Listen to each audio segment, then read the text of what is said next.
Good morning. I'm here to announce an arrest, actually in 3 different cases.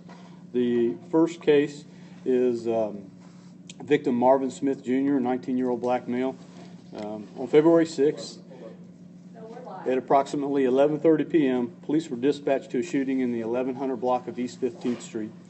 When officers arrived, they found 59-year-old Frank Cameron performing CPR on 19-year-old Marvin Smith Jr. in the apartment garage on that property. Marvin died from his injuries that night.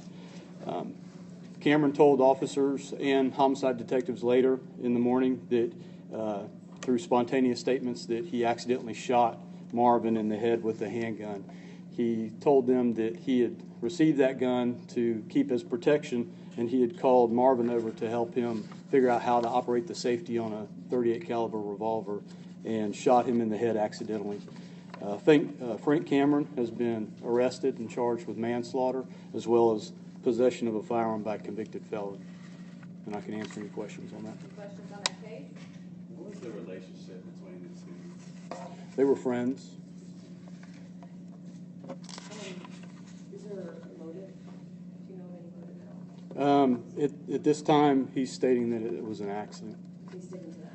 Yes. An accident that he shot how? Did you say how it was an accident? Just like I said, he said he was trying to figure out how to operate a safety on the handgun, and then he shot him in the head. It's still an active investigation, even though we have made an arrest, so we'll follow any and all leads. How long have they known each other? The victim? I don't know. Next one, Okay. The next case, on February 5th, at approximately 2 p.m., police were dispatched to a stabbing in the 1000 block of West 31st Street. When officers arrived, they found Barry Johnson, 46-year-old black male. He was lying in the street and being tended to by 2 passerbys that were giving him medical aid for a stab wound that he had received.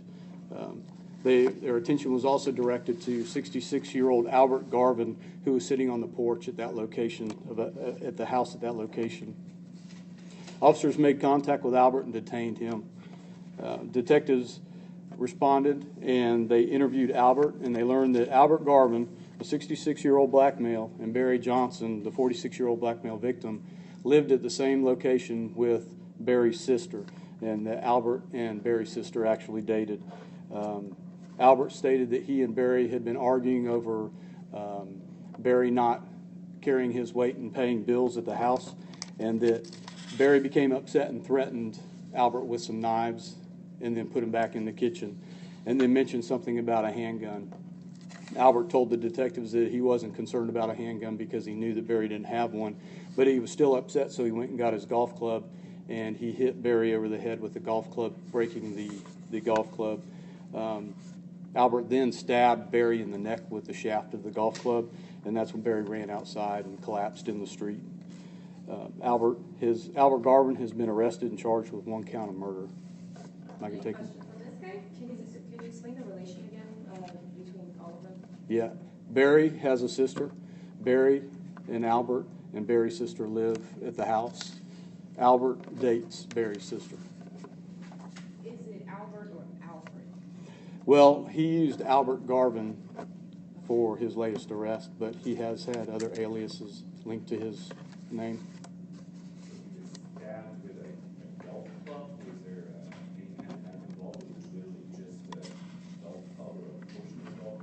It was the shaft of a golf club.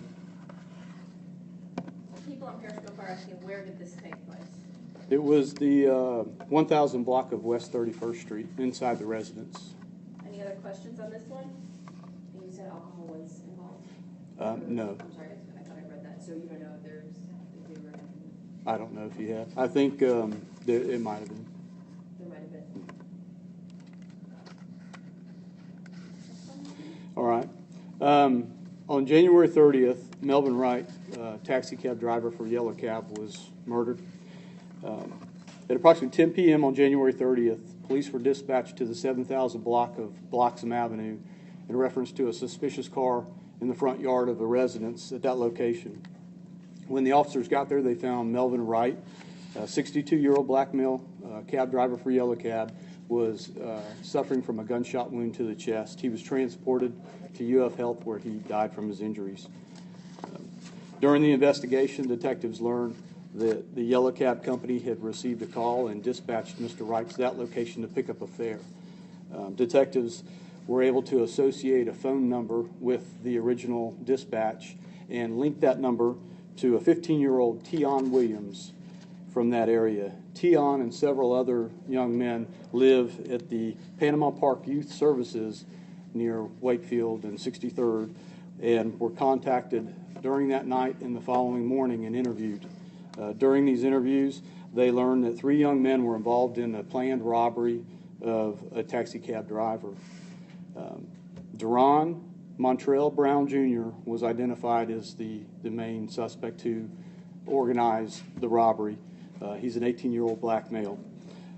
He was armed with a .22 caliber rifle, and the plan was that after he made the call and the cab arrived, that he, Tion Williams, a 15-year-old black male, and Tavion Williams, a 17-year-old black male, the 3 of them together were going to commit the robbery.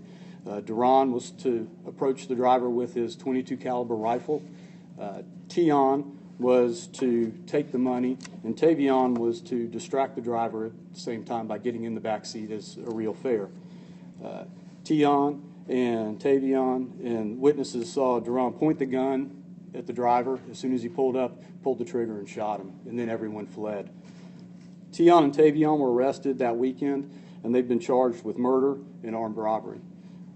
Deron is on his way back to Duval County from Broward County. He turned himself in on February 2nd down in Broward County and was on detainer, and so we expect him sometime today.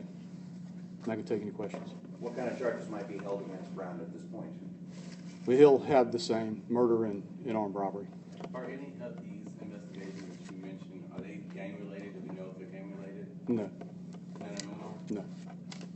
How many murders to date, including these 3, do we have right now? Right now we're at 16 murders this year. So it was who you think is the next one that for among the 3? For For the cab driver, Deron. Deron was the first one. Yeah. And had they had any previous run-in, like, I didn't see any history on that. Is there? I don't know if they have a previous criminal history. Sorry, can you say the name of the individual that you're still seeking, or the individual out of Broward County that you expect to be brought back in? That's Deron Montrell Brown Jr. Any other questions, reference to this? Thank you. How are you able to, so